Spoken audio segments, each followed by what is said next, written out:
First Sunday of Advent. Christmas is often a time for nostalgia, isn't it? What was the best Christmas you ever had?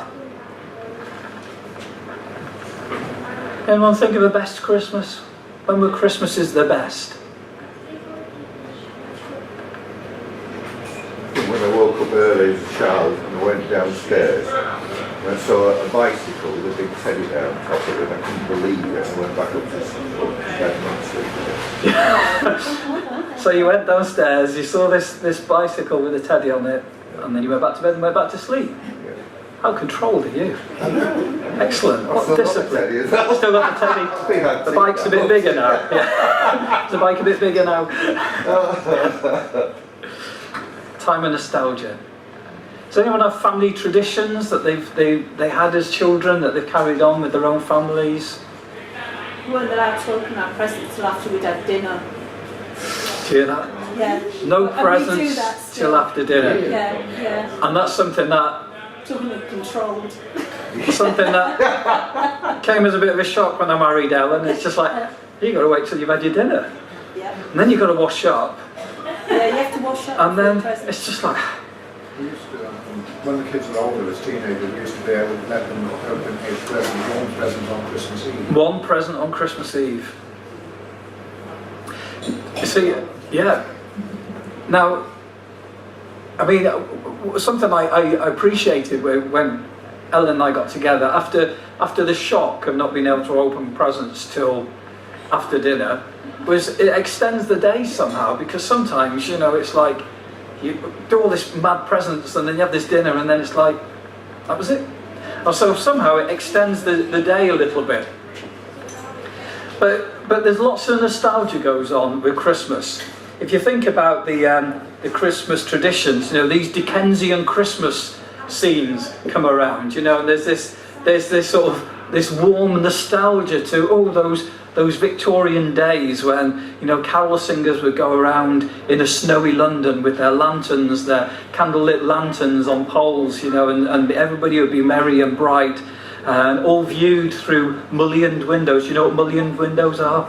You know, all those little small panes, all with a little triangle of snow in the bottom corner, you know, and horse-drawn carriages going past, and all Christmases were wonderful then, and the men with the top hats, and everyone's got scarves on, and girls have got mufflers on their hands, and bonnets on, and things like that, and it's just like, oh, Christmas, you get it on Christmas cards, and jigsaws, and all sorts of things. There's harking back to those golden days of Christmas.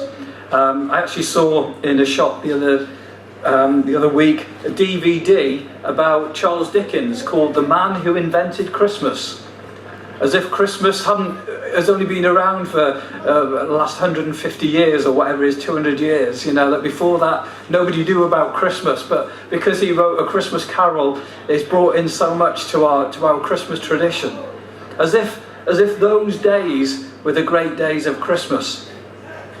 I think for myself, I always hark back to those 1970s Christmases, not just because of sleigh, but, you know, when, for me, it was the time as in my childhood where, you know, Christmas was about having a new Action Man or a Skelex trip races, and the great classic pop music on the TV and on the radio, which is still played in the shops today, and TV classics like Morecambe and Wise, and everybody watched it because there was nothing else to do, so everybody watched the same programme. Family would get together, the blockbuster films would be on the TV, and you couldn't watch them at any other time because you'd missed them in the cinema, and you couldn't just rent them or get the DVD out if you hadn't owned, you know, there was none of that going on. You had to watch it when it was on. You couldn't record it or catch up later. You had to watch it when it was on, and everyone would get together and pass around the big tin of Quality Street with little pictures of Dickensian characters on, you know, and that would all be part of that. To me, those were the great Christmases, probably because I was so excited as a child.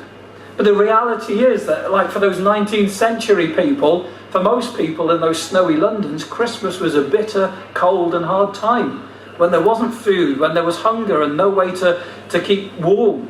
Even the 1970s were difficult times, not for me as a kid, but I didn't realise until later on what my parents were going through with the hardships of the time, with the 3-day week and industrial action and power cuts, and for us it was just an exciting time. For them, difficult time and making ends meet. and political unrest. So why are we nostalgic? Why do we get nostalgic about Christmas, or anything else for that matter? Is there anything wrong with being nostalgic? Harking back to better times? I think it depends. It depends on how far that nostalgia goes. So the Word of God says this in Isaiah 43, verses 18 and 19. Forget what happened long ago. Don't think about the past. I am creating something new. There it is. Do you see it? Forget what's happened in the past. Why does God want us to forget the past? Well, because, as he says, there's something new. It's not just forget about the past, full stop. He's doing something new. You see, nostalgia is okay for Christmas, but the danger is we become trapped in the past. We become trapped in what used to be and fail to live in the moment. We can't recapture what's happened in the past because things change. We can't turn back time. The Bible gives us, I could only think of 2 examples of people who looked back. Anyone think who they are? Lot's wife. Okay, classically, Lot's wife in Genesis chapter 19 and verse 17. God is sending his judgment on some towns because there's a lot of wickedness going on there, and he wants to rescue this semi-godly man called Lot and his wife and family. He wants to rescue them, and he tells them, I'm going to take you out of that town before the judgment comes. Don't look back. Do not look back and do not stop, it says in Genesis 19 and verse 17. That's the warning. Don't look back and don't stop. And as they're fleeing from this town, and God pours out his judgment on this town, it says in verse 26, but Lot's wife, behind him, looked back. Now that's quite important that she was behind him. She wasn't keeping up with Lot, she was trailing behind. And I used to think it was quite harsh of God, because at that point she looks back and God turns her into a pillar of salt. That's it, her life's demolished along with the town. And you think that's a bit harsh, isn't it? You know, all she did was look back to see what was going on. But the implication from the text is more than just curiosity. It's like there was a reluctance to leave. She was dragging back, she was lagging behind Lot.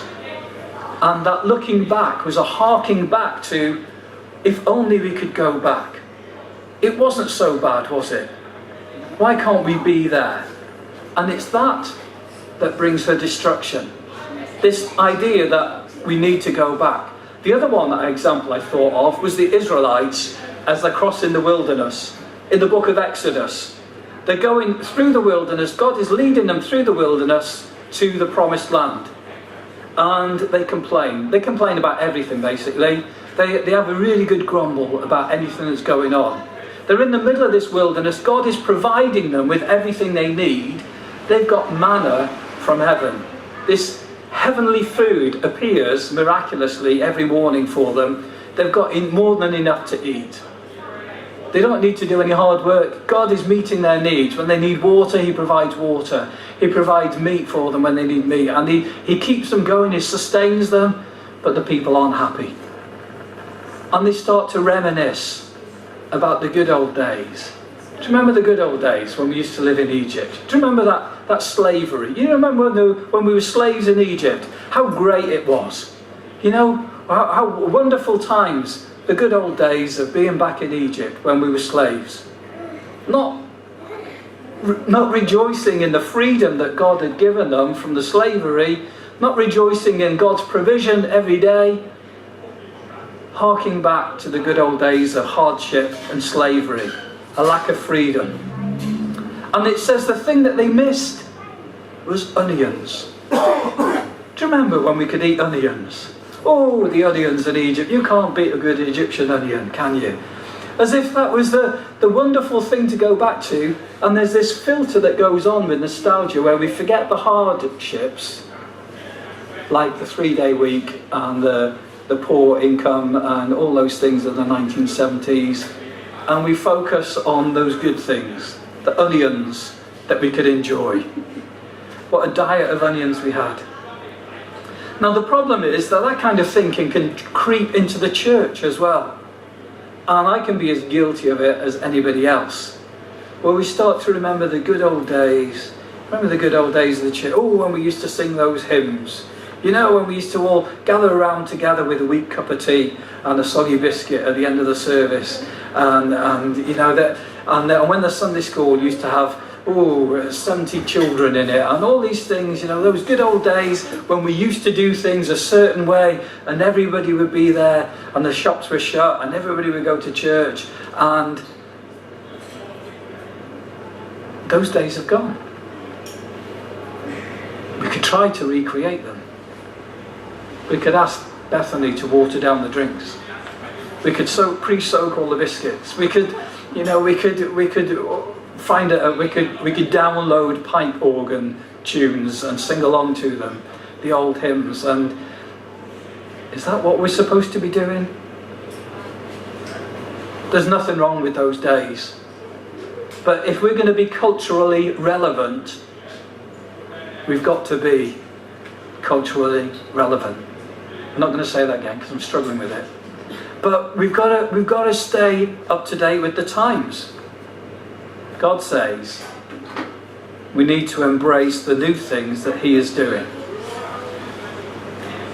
See, the key thing in that reading from Isaiah is that God is doing a new thing. He's a God of creation, a God of progression, a God who's constantly moving forward. And times are changing, and we need to change with the times, being aware of what God is doing, what He's saying to us, and staying in step with Him. It's not about fitting in with the world, it's about fitting in with God. Because He's always relevant. So when we fit in with Him and what He is doing, stay in step with Him, we're still going to have an impact and be relevant to the society and the community in which we've been placed. You see, Jesus is never out of date. He's always relevant. So let's keep up with Him. No turning back. No turning back the clock. Let's keep moving forward. We know over the last couple of years as a church we've moved, we've changed. But we don't want to stop changing. We don't want to settle into a new rut to be in for the next 30 years. We only want to be in this rut as long as God wants us in this rut. And then we've got to get ready to change lanes and move forward. We've got to keep listening. But in our own lives as well, let's keep listening to what God is doing.